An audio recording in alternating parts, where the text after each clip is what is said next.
Hello good morning. मैं राज इस YouTube channel पे। फ्रेंड्स, हम लोग पढ़ेंगे आज डाइजेस्टिव सिस्टम। डाइजेस्टिव सिस्टम यानी कि डाइजेस्टिव माने क्या, डाइजेस्ट क्या होता है, पाचन, और सिस्टम क्या है, तंत्र। पाचन तंत्र के बारे में पढ़ेंगे, मानव का पाचन तंत्र। ये पार्ट 1 है। फ्रेंड्स, सबसे पहले सिस्टम क्या है। आप लोग अभी तो घर में देखते होंगे कि मेरे पास सिस्टम है। सिस्टम क्या है, मेरे पास मॉनिटर है, कीबोर्ड है, माउस है ना। ये सब 3-4 मिला करके क्या एक सिस्टम यानी कि कंप्यूटर सिस्टम आपके पास है। तो क्या हुआ, कई सारे तंत्र मिलाकर एक सिस्टम बनता है। जैसे आप कहीं गेहूं पिसाने जाते हैं तो क्या वहाँ एक चक्की होता है, एक बेल्ट होता है, एक मोटर या एक इंजन लगा हुआ होता है। तो वो सिस्टम क्या है, एक आटा पीसने का वहाँ सिस्टम है। तो सिस्टम का मतलब क्या होता है, कई सारे तंत्र मिलकर एक ही तरह के कार्य करते हैं। कई सारे तंत्र मिलकर एक ही तरह के कार्य करते हैं, तो उसे क्या कहते हैं, हम सिस्टम कहते हैं। तो यहाँ पर सिस्टम का मतलब है, डाइजेस्टिव सिस्टम का मतलब क्या है कि हमारे शरीर में बहुत सारे ऑर्गन हैं। जैसे आँख है, नाक है, कान है, अंदर का भी बहुत सारे ऑर्गन हैं, लीवर है, अग्नाशय है, बहुत सारे ऑर्गन हैं। तो ऐसा ही हमारे शरीर में बहुत सारे ऑर्गन मिलकर एक ही तरह के कार्य करें, तो उससे क्या कहेंगे, हम सिस्टम कहेंगे कि क्या हो, सिस्टम से काम कर रहा है और एक ही तरह के कार्य कर रहा है। जैसे अभी हम लोग पढ़ेंगे डाइजेस्टिव सिस्टम, यानी कि हमारे शरीर का कई सारा ऑर्गन मिल करके एक ही तरह के कार्य यानी कि सिर्फ पचाने का काम करे। डाइजेशन का मतलब क्या होता है, पचाना। तो कई सारे ऑर्गन मिलकर सिर्फ पचाने का काम करें, तो उस सिस्टम को हम क्या कहेंगे, डाइजेस्टिव सिस्टम। समझ गए होंगे आप, सिस्टम का मतलब क्या है, कई सारे ऑर्गन मिलकर। शरीर का सिस्टम की बात बोल रहे हैं, यानी कि बाहर का सिस्टम। सिस्टम तो कहीं भी लागू हो सकता है ना, लेकिन हम लोग यहाँ पढ़ेंगे डाइजेस्टिव सिस्टम। डाइजेस्टिव का मतलब क्या है, पचाना, और सिस्टम का मतलब क्या है, कई सारे यंत्र मिलकर एक ही तरह के कार्य करना। यहाँ पर क्या होता है, हमारे अंदर तंत्र होता है। तो कई सारे तंत्र मिलकर या कई सारे ऑर्गन मिलकर एक ही तरह के कार्य करें, यानी कि सिर्फ पचाने का काम करे, उसको हम कहेंगे डाइजेस्टिव सिस्टम। देखिए, याद करने की जरूरत नहीं है, याद तो आप पढ़ेंगे समझेंगे तो ऑटोमेटिक याद ही हो जाएगा। तो डाइजेस्टिव सिस्टम किसको कहेंगे, हमारे शरीर में, ह्यूमन बॉडी में बहुत सारे क्या है, ऑर्गन है, और कई ऑर्गन मिलकर एक ही तरह के कार्य करें, तो उसको क्या कहेंगे, एक सिस्टम से कार्य कर रहा है। अब यहाँ कई ऑर्गन मिलकर सिर्फ पचाने का काम कर रहा है, तो क्या उसे कहेंगे, डाइजेस्टिव सिस्टम। तो हम लोग आज पढ़ेंगे डाइजेस्टिव सिस्टम। तो आप सिस्टम के बारे में समझ गए होंगे, सिस्टम के बारे में समझ गए। सिस्टम क्या होता है, कई सारे ऑर्गन मिलकर एक ही तरह के कार्य करें, तो क्या वो सिस्टम से कार्य कर रहे हैं। और डाइजेस्टिव का मतलब क्या होता है, पाचन। डाइजेस्टिव का मतलब क्या होता है, पाचन। तो कई सारे ऑर्गन मिलकर सिर्फ पचाने का काम करें, सिर्फ पचाने का काम करें, पचाने का कार्य करें या काम करें, है ना। जैसे आप समझ लीजिए, डाइजेस्टिव का मतलब समझिए, यानी कि पाचन क्यों जरूरी है सर में, शरीर में पाचन क्यों जरूरी है। सिस्टम तो समझ गए, यानी कि सिस्टम क्यों जरूरी है, क्योंकि एक ऑर्गन मिलकर एक कार्य नहीं कर सकता। एक कार्य करने के लिए उसको 2-3-4 को हेल्प लेना होगा। अभी हम लोग इसका विस्तृत पढ़ेंगे कि डाइजेस्टिव सिस्टम में कौन कौन सा ऑर्गन जो है भाग लेते हैं, ठीक है। अभी समझना हमको डाइजेस्टिव क्या होता है, यानी कि पाचन क्या होता है और पाचन हम लोग को क्यों जरूरी है। क्योंकि सबसे पहले तो पाचन ही समझना है कि पाचन हम लोग के लिए शरीर में क्यों जरूरी है। तो पाचन क्या होता है, पाचन का मतलब क्या होता है कि हम लोग को शरीर से काम करना है। काम करना है तो क्या होगा, शरीर को एनर्जी चाहिए, ऊर्जा चाहिए। तो ऊर्जा किससे मिलती है, हम लोग को भोजन से मिलता है। तो ऊर्जा हम लोग को भोजन से मिलता है, और भोजन हम लोग बाहर से क्या लाते हैं, चावल, गेहूं, दाल, सब्जी, यही लाते हैं ना। लेकिन आप एक बात समझ लीजिए कि चावल, गेहूं जो भी हम लोग खाते हैं, रोटी खाते हैं, चावल खाते हैं, ये क्या होता है, बहुत ही बड़े बड़े अणुओं का होता है। यानी कि बहुत भोजन का बहुत बड़ा पार्ट है। समझ लीजिए कि भोजन का बहुत बड़ा पार्ट है। ये भोजन हो गया मेरा, ये भोजन हो गया। कोई चीज़ भी मान लो, मान लीजिए इसको कार्बोहाइड्रेट, प्रोटीन या वसा, कुछ भी मान लीजिए, कोई भी भोजन है, ये भोजन का साइज हो गया। साइज बोलते हैं ना, छोटा साइज बड़ा साइज, हम इसको साइज मान लेते हैं। तो ये हो गया भोजन का साइज। अब समझिए कि हमारे शरीर में जो सेल्स हैं बहुत छोटे छोटे हैं, बहुत छोटे छोटे सेल्स हैं। अब भोजन इतना बड़ा है, भोजन अगर जो इतना बड़ा है, सेल्स इतना छोटा है, तो इसको ये क्या पाचन कर सकते, इसको क्या ये इसमें से एनर्जी ये ढूंढ सकता है, या इसका एनर्जी इसमें समाहित हो सकता है, या ऐसा कर सकते हैं कि ये जो छोटा तंत्र लगा हुआ है इस भोजन को अवशोषित कर सकता है? ये नहीं कर सकता, क्योंकि ये अवशोषित करने वाले यंत्र जो हमारे शरीर में जो है, छोटे छोटे कोशिका जो है, छोटा छोटा है। अब भोजन क्या हो गया, बड़ा बड़ा हो गया, तो उससे क्या एनर्जी वो स्टोर नहीं कर सकते। जैसे हमारे मुंह का साइज छोटा बड़ा छोटा है, और बड़ा सा भोजन लिया कर इसमें हम डालें तो जा सकता है अंदर, भोजन अंदर जा ही नहीं सकता है। तो उसको क्या हम करते हैं, चाकू से कट करके छोटा छोटा टुकड़ा करते हैं, तब मुंह में डालते हैं तो जाता है। तो जैसे ही आप समझ लीजिए भोजन का हम बहुत बड़ा पार्ट, अगर जो हमारे शरीर में छोटा कोशिका है अंदर, छोटा कोशिका को हम बड़ा पार्ट देंगे तो ये क्या इसको अवशोषित कर सकता है, इसको ग्रहण कर सकता है? ग्रहण कर ही नहीं सकता है। तो क्या होता है, भोजन को बड़े पार्ट को हम, ये बड़ा पार्ट है ना, इसको छोटा छोटा, यही पार्ट को छोटा छोटा बहुत पार्ट में कर देंगे। तो छोटा छोटा पार्ट में हम कर देंगे ना, तो क्या हो जाएगा, यही पाचन होता है। पाचन का मतलब क्या होता है कि भोजन के बड़े बड़े अणुओं को छोटे छोटे अणुओं में विभक्त कर देना। यानी कि इतना बड़ा एक अणु था तो इसको बहुत सारे अणु छोटे छोटे अणुओं में बांट देगा, यही होता है पाचन।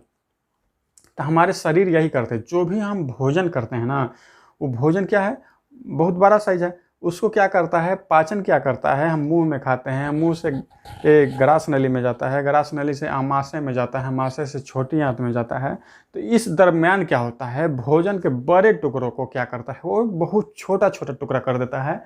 फिर छोटा छोटा टुकड़ा करने के बाद क्या होता है, शरीर का कोशिका उसको जो है, उस भोजन में से एनर्जी को स्टोर कर लेता है, और वही कारण जो है, वही जो है पाचन कहलाता है।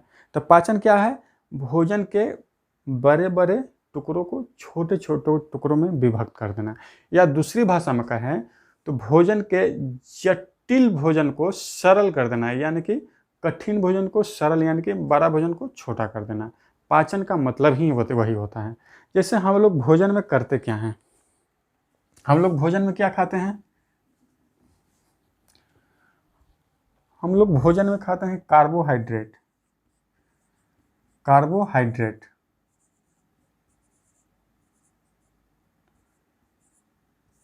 हम लोग भोजन में खाते हैं कार्बोहाइड्रेट। कार्बोहाइड्रेट कार्बोहाइड्रेट क्या है, बड़ा होता है। कार्बोहाइड्रेट क्या होता है, बड़ा होता है। तो उससे अगर जो कार्बोहाइड्रेट को शुगर या शर्करा कुछ भी कहते हैं, लिख लीजिए आप, है ना, हर एक बात समझ में आएगा अगर जो शुरू से चैप्टर पढ़िएगा कोई चीज़ का भी और समझिएगा तो हर एक बात समझ में आएगा। लेकिन वही अगर जो बीच में पढ़िएगा, लास्ट में पढ़िएगा, तो क्या होता है, वो समझ में नहीं आता और फिर आपको हार्ड लगता है। हार्ड लगने का कोई कारण ही नहीं है। सिस्टम आप समझ के क्या है, कई सारे ऑर्गन मिलकर एक ही तरह के काज करें, वो सिस्टम कहलाता है। डाइजेस्टिव सिस्टम क्या कहता है, कई सारे ऑर्गन मिलकर सिर्फ डाइजेशन का काम करें, यानी कि सिर्फ पचाने का काम करें, तो डाइजेशन सिस्टम कहलाता है। डाइजेशन क्या कहलाता है, यानी कि पाचन क्या कहलाता है, भोजन के बड़े अणुओं को छोटे अणुओं में विभक्त करना, या भोजन को, जटिल भोजन को सरल भोजन में विभक्त कर देना, क्या कहलाता है, पाचन कहलाता है। शॉर्टकट भाषा में समझिए पाचन क्या है, कि भोजन के बड़े अणुओं को छोटे अणुओं में विभक्त कर देना, वही पाचन है। और वही हम लोग को पढ़ना है। तो हम लोग खाना में क्या खाते हैं, कार्बोहाइड्रेट। जैसे चावल खाते हैं, रोटी खाते हैं, उसमें क्या होता है, कार्बोहाइड्रेट होता है, जो कि बहुत बड़ा होता है। वो भोजन जो है हमारा शरीर का छोटे छोटे कोशिका जो है उससे एनर्जी स्टोर नहीं कर सकता है। तो एक कार्बोहाइड्रेट को हम क्या कहते हैं, इससे छोटे छोटे अणुओं में विभक्त कर देंगे। जैसे हम इसको खाते हैं तो इसके छोटे छोटे अणुओं में क्या, एक ग्लूकोज में विभक्त हो जाता है, ग्लूकोज में। इससे कार्बोहाइड्रेट से ग्लूकोज क्या होता है, छोटा हो जाता है। फिर ग्लूकोज के बाद क्या होता है, इससे और छोटा करता है, इसके और छोटा करके इसको क्या करता है, ग्लाइकोजन में विभक्त करता है, ग्लाइकोजन में विभक्त करता है, ग्लाइकोजन में विभक्त करता है। अब समझिए ग्लूकोज, अब समझिए क्या, हम लोग कार्बोहाइड्रेट लिए, उसको छोटा करके ग्लूकोज में परिवर्तित किया, उससे भी और छोटा करके क्या करता है शरीर, ग्लाइकोजन में विभक्त कर देता है, यानी कि बड़े भोजन को या छोटे भोजन में विभक्त कर देता है। तब इसको शरीर जो है ना, इसको आसानी से जो है ना, इसका पूरा एनर्जी मेरा शरीर जो है स्टोर कर लेता है, जिससे हमें क्या मिलती है, एनर्जी मिलती है। पाचन होना इसलिए जरूरी है कि अगर जो पाचन नहीं होगा तो शरीर के छोटे छोटे कोशिका उसको एनर्जी स्टोर ही नहीं कर पाएंगे, और जब शरीर के कोशिका जो एनर्जी स्टोर नहीं कर पाएंगे तो हम लोग को एनर्जी नहीं मिलेगी। हम लोग को कोई भी काम करना है तो क्या चाहिए, भोजन से हमको एनर्जी चाहिए, भोजन से हमको ऊर्जा चाहिए। ऊर्जा नहीं मिलेगा तो शरीर मेरा कैसे चलेगा। तो क्या करता है पाचन, क्या करता है, भोजन को बड़े टुकड़ों को छोटे छोटे टुकड़ों में विभक्त कर देता है।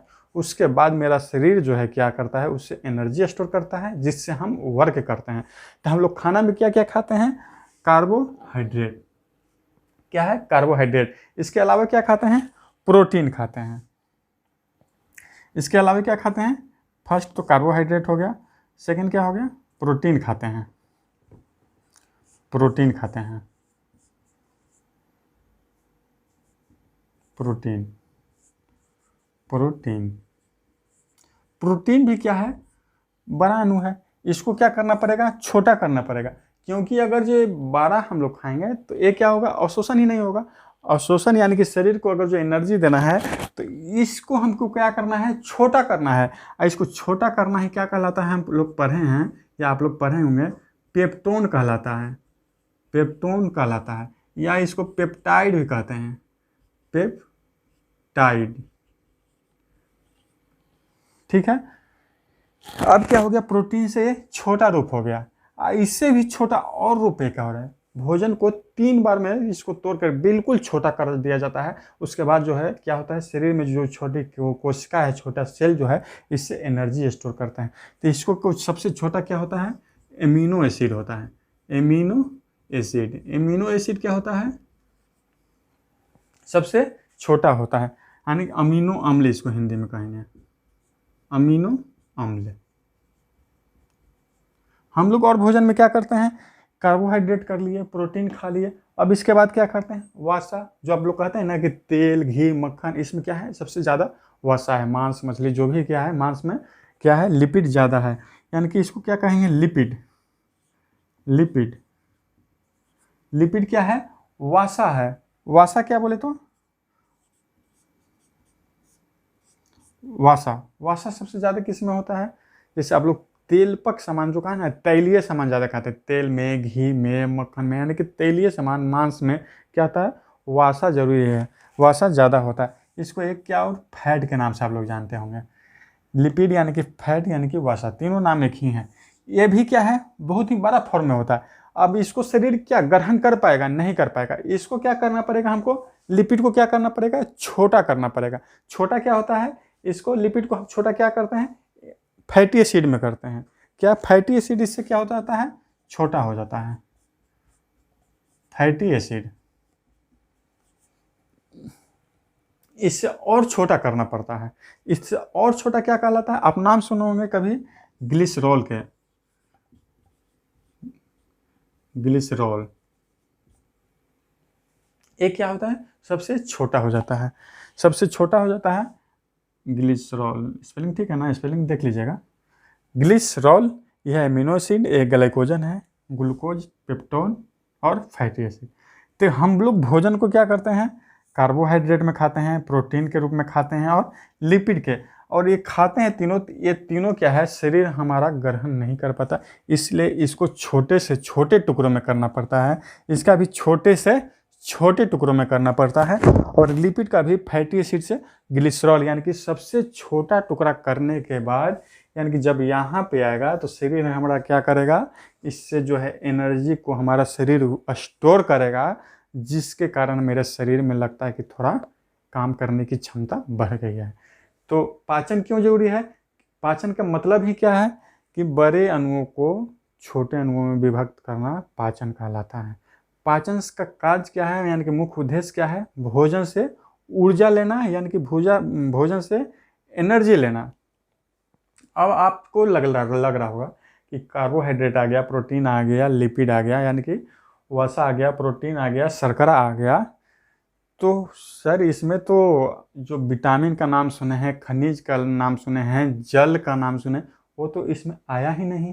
यानी कि क्या आया, नहीं आया कि विटामिन नहीं आया, विटामिन्स नहीं आया, क्या आया, मिनरल्स नहीं है इसमें, मिनरल्स नहीं है, और क्या है, वाटर नहीं है ना। तो ये सब क्या है, ये सब खुद छोटे अणुओं में विभक्त रहता है पहले से ही। ये सब अत्यंत सूक्ष्म है, अत्यंत छोटा है, तो इसको छोटा करने की जरूरत नहीं है। इसलिए शरीर इसका पाचन नहीं करता है।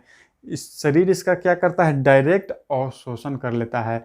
ये खुद छोटे छोटे भाग होते हैं, इसलिए एक कोशिका इसको डायरेक्ट जो है अवशोषण कर लेता है। यानी कि कोशिका इससे डायरेक्ट एनर्जी स्टोर कर लेता है। इसको छोटा करने की ज़रूरत नहीं है। बड़े साइज में कार्बोहाइड्रेट रहता है, प्रोटीन रहता है, लिपिड्स रहता है। तो इसको क्या करना पड़ता है, छोटे से छोटे भाग में करना पड़ता है, जिससे शरीर का क्या है, कोशिका जो है एनर्जी स्टोर करता है, उससे हम वर्क करते हैं। तो हम लोग को वही आज पढ़ना है, डाइजेस्टिव सिस्टम। इस प्रोसेस ही हम लोग को पढ़ना है कि ये प्रोसेस जो है कैसे होता है, कहाँ कहाँ होता है, वही हम लोग को पढ़ेंगे। तो चलिए इसको स्क्रीनशॉट करना है तो कर लीजिए, ना तो ज़रूरत नहीं है, आगे हम लोग चलेंगे।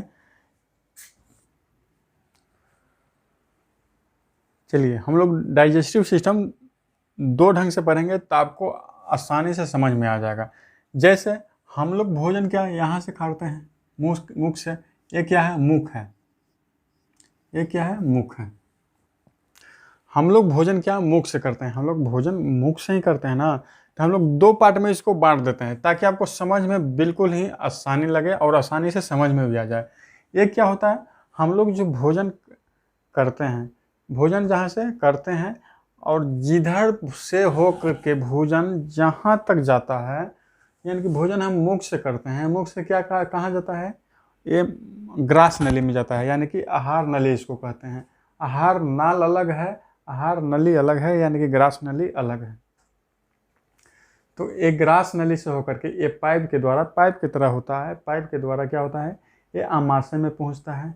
आमाशय से क्या होता है, ये आमाशय से इस तरफ से होकर के छोटी आंत में पहुंचता है। देखिए इस तरफ से ये छोटी आंत में पहुंच रहा है, देखिए ये छोटी आंत में पहुंच रहा है, इसे देखिए रास्ता है ना। इस तरफ से भोजन आया,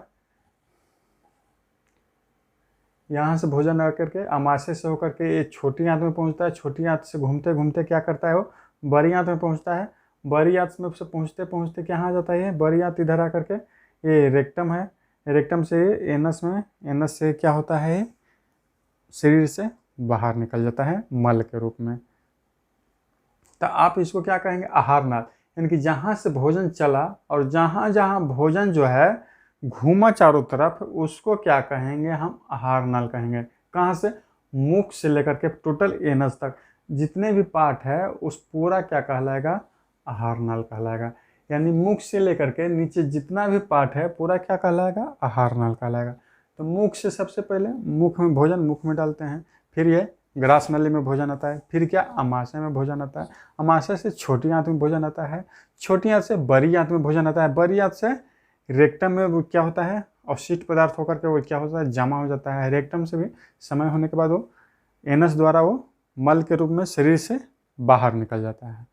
तो वो पूरे सिस्टम को, भोजन जहाँ जहाँ जहाँ से हम डालें और जहाँ से निकला, वो पूरे सिस्टम को क्या कहते हैं, एलिमेंट्री कैनाल, यानी कि आहार नाल कहते हैं। क्या कहते हैं, आहार नाल। आहार नली दूसरा है, आहार नाल दूसरा है। आहार नाल का मतलब क्या है, एलिमेंट्री कैनाल का मतलब क्या है कि जहाँ से हम भोजन शरीर को दिए, डाले, स्टार्ट किए, हाथ नहीं आएगा, मुख से स्टार्ट किए और जिधर जिधर घूम करके और लास्ट जहाँ तक निकला वो पूरे पार्ट क्या कहलाएगा, आहार नाल कहलाएगा। यानी कि और दूसरा क्या है, अब हम भोजन मुख में डालते हैं तो क्या करता है, भोजन को तोड़ना, पाचन हमको क्या करना है, भोजन से हमको पाचन करना है। पाचन क्यों करना है, क्योंकि शरीर को एनर्जी चाहिए। तो शरीर को एनर्जी कब मिलेगा, जब भोजन के बड़े टुकड़ों को क्या करेगा, वो छोटे छोटे टुकड़ों में विभक्त कर देगा। तो हम मुंह में डालें, तो मुंह में डालने के बाद भोजन को छोटा करना है, तो क्या करता है, पहले दांत उसको क्या करता है, छोटा कर देता है।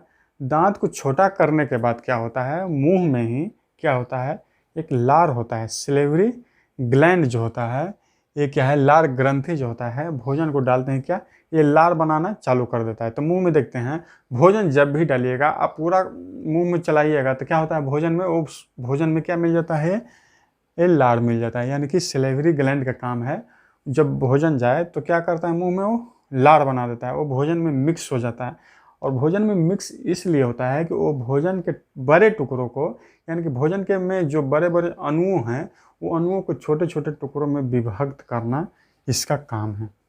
तभी तो क्या होगा, अभी तो हम लोग शुरू में वही पढ़े ना कि भोजन के बड़े टुकड़ों को छोटे टुकड़ों में विभक्त करना क्या कहलाता है, पाचन कहलाता है। तो हम लोग डाइजेस्टिव सिस्टम में दो तरह से पढ़ेंगे, एक तो एलिमेंट्री कैनाल, यानी कि भोजन जिधर से हम डाले और उधर से हम लास्ट में निकला, और दूसरा उस भोजन को पचाने में कौन कौन सा एंजाइम या कौन कौन सा ऑर्गन काम कर रहा है। देखिए, तो पचाने में कौन कौन कौन सा थी क्या हो जाएगा, गैस डाइजेस्टिव ग्लैंड हो जाएगा, यानी कि उस भोजन को पचाने में कौन कौन से सहायक हो रहे हैं। तो पहला तो मुख में डाले भोजन तो क्या होगा, मुख में क्या है, लार ग्रंथि है। मुख से क्या भोजन कहाँ गया, आहार नली को, और या ग्रास नली इसको कहते हैं। तो ग्रास नली में क्या होता है, भोजन का पाचन नहीं हो, वो सिर्फ एक पाइप समझिए कि मुंह में भोजन जो डाले ना, वो मुंह का भोजन जो है डायरेक्ट अमाशय तक ले जाना, इस पाइप का काम है। किसका, इसका। इसमें भोजन का पाचन कुछ नहीं होता है। फिर कहाँ आ जाता है भोजन, इसमें अमाशय में आ जाता है। अमाशय में आने के बाद क्या, जठर ग्रंथि क्या करता है, भोजन को पचाने का काम करता है। फिर भोजन यहाँ से कहाँ जाता है, ये छोटी आंत में जाता है।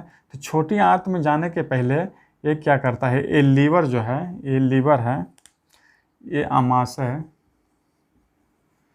ये अमाशय, ये क्या, लीवर,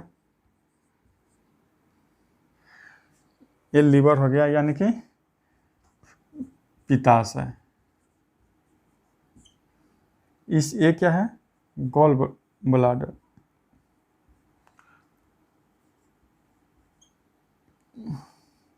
अमाशय यानी कि स्टमक, इसको क्या है, ओसोफेगस, ओसोफेगस। ये क्या है, माउथ।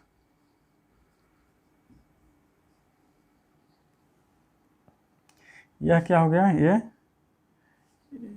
ये छोटी आंत हो गया, स्मॉल इंस्टेंटाइन।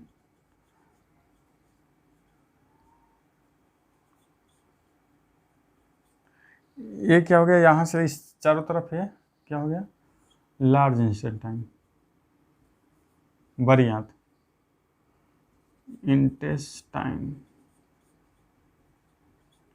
छोटी आंत, बड़ी आंत, और ये हो गया पेनक्रियाज, यानी कि अग्नाशय। इसी में लिख देते हैं इसको। तो ये हो गया अग्नाशय, अग्नाशय यानी कि पेनक्रियाज।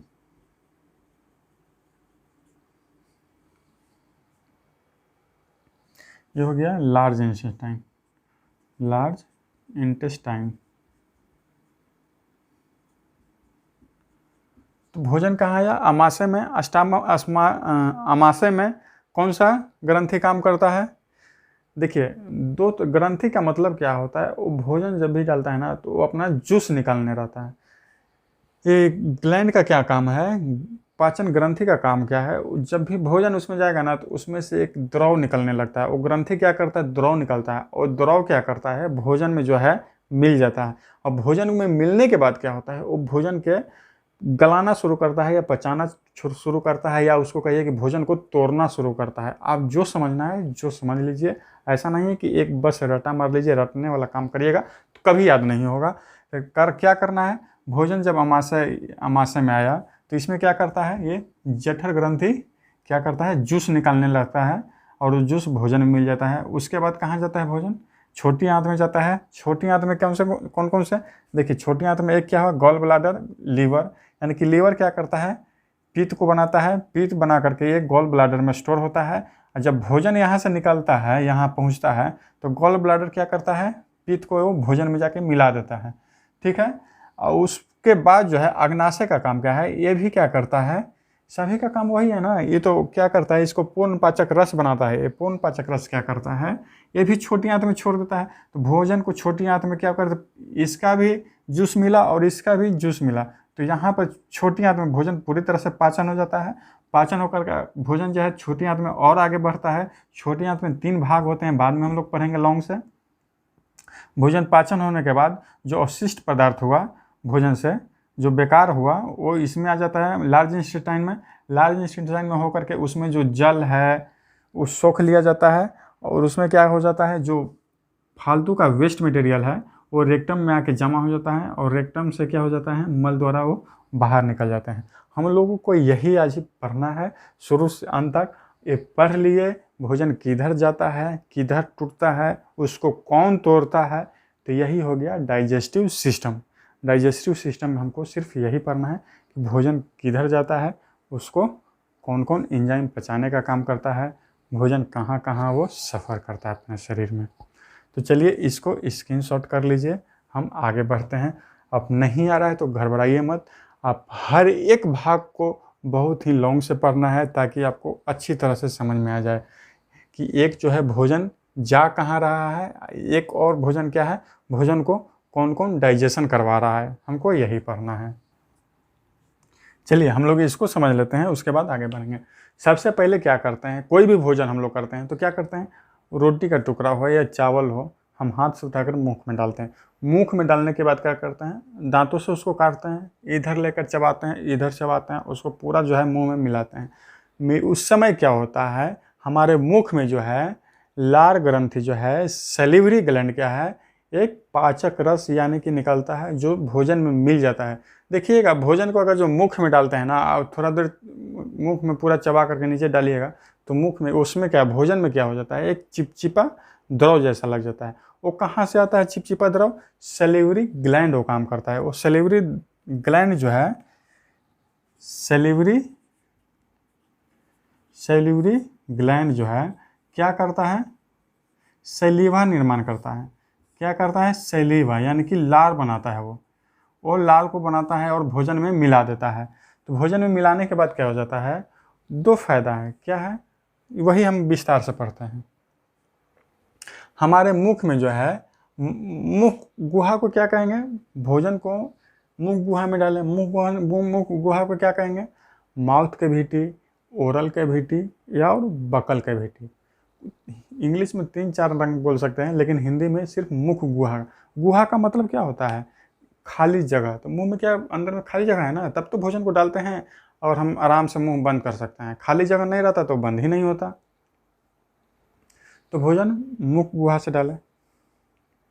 और हाँ, अगर जो कहेगा कि मुख गुहा से लेकर के पूरा जहाँ जहाँ भोजन घूमता है उसका लंबाई कितनी है, तो टोटल लंबाई जो है 33 फीट होता है। आप लिख लीजिएगा, आहार नली का टोटल लंबाई जो होता है, आहार नली का टोटल लंबाई जो होता है 33 फीट होता है। ठीक है, ये मीटर में बोले तो 9 मीटर के करीब होता है आहार नली का। आहार नली किसको, जहाँ से भोजन डाले और जहाँ जहाँ भोजन घूमा और जहाँ से भोजन वापस गिरा वहाँ तक। तो माउथ में क्या है, 3 जोड़ी लार ग्रंथि होती है। कौन कौन से, देखिए मुंह में इस साइड होता है, इस तरफ होता है, ऊपर और नीचे होता है। ऊपर नीचे मिला के एक ही होता है, इस तरफ और इस तरफ। हमारे मुख में 3 लार ग्रंथि है, पैरोटिड ग्रंथि, सबलिंगुअल ग्रंथि, सब मैंडिबुलर ग्रंथि। ये तीनों ग्रंथि मिलके क्या करती है, सैलिवा का निर्माण करती है। क्या चीज़ का सैलिवा निर्माण करती है, सैलिवा का। इसीलिए इसको सैलिवरी ग्लैंड भी कहते हैं, जो सैलिवा का निर्माण करती है। इसको सबसे बड़ी ग्रंथि पैरोटिड ग्रंथि होती है। तीनों ग्रंथि का काम क्या है, सैलिवा का निर्माण करना। कौन कौन से सैलिवा का निर्माण करती हैं, कौन कौन से लार का निर्माण करती है, तो ये 4 तरह के लार का निर्माण करती है। कौन, ये ग्रंथि। ग्रंथि का काम क्या है? जूस निकालना है। ये जूस क्या है? लार है, लार के रूप में निकल रहा है। ये लार क्या है? एक भोजन का पाचक रस है। भोजन के बड़े टुकड़ों को छोटे टुकड़ों करने का इसमें जो है पूरी शक्ति है। तो लार में क्या होता है? एक लाइसोजाइम होता है, टाइलिन होता है, डाइस्टेज होता है, म्यूलिन होता है। अगर जो हम कहें कि भोजन, अगर जो लार ग्रंथि जो लार निकल रहा है, लार निकल रहा है, उसमें जो है 1% जो है एंजाइम होता है, बाकी 99% उसमें पानी होता है। लार क्या होता है? लार में 99% पानी होता है, 1% वो पचाने वाला पाचक रस होता है। अब होता है उसमें क्या क्या होता है? 1% में क्या होता है? वो लाइसोजाइम। लाइसोजाइम क्या है? तो उस जो द्रव में है, वो लार में जो लाइसोजाइम जीवाणु है, वो क्या करता है? यह जो है, जब हम भोजन खाते हैं, कोई भी भोजन खाते हैं, क्या करते हैं? कभी बिना हाथ धोए हुए खा लेते हैं, या कभी दूषित खाना, बाहर में खाना पड़ा हुआ है, उसमें बैक्टीरिया घुस रहा है, वो भी खाना हम लोग खा रहे हैं। तो उस भोजन में से जो हमारे शरीर के लिए हानिकारक बैक्टीरिया है, उसको क्या करता है? लाइसोजाइम यह मार देता है। क्योंकि लाइसोजाइम क्या करता है? इसका काम क्या है? यह जीवाणुनाशी होता है। हम भोजन में खराब खाना खाते हैं या बिना हाथ धोए हुए खाना खा लेते हैं, तो क्या करता है? इसका काम है लाइसोजाइम का, उसमें जो भी शरीर के लिए अनवांटेड कोई भी बैक्टीरिया है, उसको वो किल कर देता है। देखते हैं कोई कोई बच्चों को क्या होता है, स्टार्टिंग में छोटा बच्चा होता है, 1 मंथ 2 मंथ 3 मंथ, उसका पूरा लार चूते रहता है, एकदम पूरा लेवहर जाता है पूरे नीचे से, ऐसे ऐसे एकदम पूछते रहता है, ऐसे पूछते रहता है, ऐसे पूछते रहता है। तो हम लोग क्या बोलचाल की भाषा में उसको बोलते हैं कि उसकी माँ को जब वो पेट में था, तो उसको खाने के लिए कुछ नहीं मिला था, इसलिए वो बचवा का जो है लार टपकता है। वो ऐसा नहीं है। अब देखिए, भगवान जब बच्चे को जन्म देते हैं, तो बच्चे के पास कुछ ज्ञान नहीं होता है। उसका मुख केंद्र जो होता है मुंह ही होता है। उसको कोई चीज़ मिलेगा मुँह में डालेगा, कोई चीज़ मिलेगा मुँह में डालेगा। तो इसीलिए उसको भगवान इतना ज़्यादा लाड़ देते हैं स्टार्टिंग में। तो कोई चीज़ अगर जो डालेगा ना अनवांटेड, तो खाएगा भी ना, तो उसका जो भी बैक्टीरिया है वो उसको मार देगा, इसलिए उसमें लार ज़्यादा बनता है। अच्छा, ये जीवाणुनाशी होता है, इसलिए जब हम लोग सो जाते हैं तो ये क्या होता है? थोड़ा कम बनता है। तो देखते हैं अपना मुख जो है थोड़ा गंदा महसूस होता है, सो करके उठते हैं। तो इसी के कारण क्या है, हमारा जो है मुख जो है, या दांत हो या जीभ हो, पूरा साफ सफाई होते रहता है। किसके कारण? ये लाइसोजाइम के कारण। अब आते हैं टाइलिन। टाइलिन को इंग्लिश में पीटाइलिन लिखा जाता है, लेकिन पी क्या होता है? साइलेंट रहता है। पी क्या रहता है? साइलेंट रहता है। इसको टाइलिन कहते हैं। यानी कि यह क्या करता है? स्टार्च का पाचन करता है। क्या करता है? स्टार्च का पाचन करता है। डाइस्टेज का क्या करता है? ये भी स्टार्च का पाचन करता है। ये टाइलिन का एक और नाम है, इसको बोलते हैं पूरा टाइलिन एमाइलेज, कहीं कहीं टाइलिन एमाइलेज, टाइलिन एमाइलेज। इसका एक और नाम है टाइलिन एमाइलेज। तो घबराइएगा नहीं, कहीं कहीं इसको टाइलिन एमाइलेज भी देता है, तो कोई दिक्कत की बात नहीं करता है। इसका काम क्या है? स्टार्च का पाचन करना। ये दोनों का काम सेम। म्यूलिन, म्यूलिन का काम क्या है? भोजन को चिपचिपा बना देना, चिकना बना देना। क्यों? क्योंकि अगर जो भोजन को हम डालते हैं वो चिकना रहेगा, तो क्या होगा? मेरे गले से आराम से ये ओसोफेगस के द्वारा स्टमक तक जाएगा। क्योंकि अगर जो चिकना नहीं रहेगा, कभी कभी देखिए खाना खाते हैं, खाना खाने के बाद क्या होता है, कभी कभी गला में फंस जाता है। तो मेरा अगर जो एक कम बनेगा ना, म्यूलिन कम रहेगा, तो क्या होगा? रुखरा होगा, रुखरा होगा तो गला में फंस जाएगा। क्योंकि ये तो छोटा नली है, पतला नली है ना, पतला नली जा रहा है, इसमें कुछ रुखरा आप डालिएगा तो क्या होगा? वो क्या हो जाता है? फंस जाता है। तो मनुष्य का जो कभी कभी क्वेश्चन पूछता है कि मनुष्य का 24 घंटा में कितने लार बनते हैं, तो मनुष्य को 24 घंटा में 1 से 1.5 लीटर तक लार बनते हैं।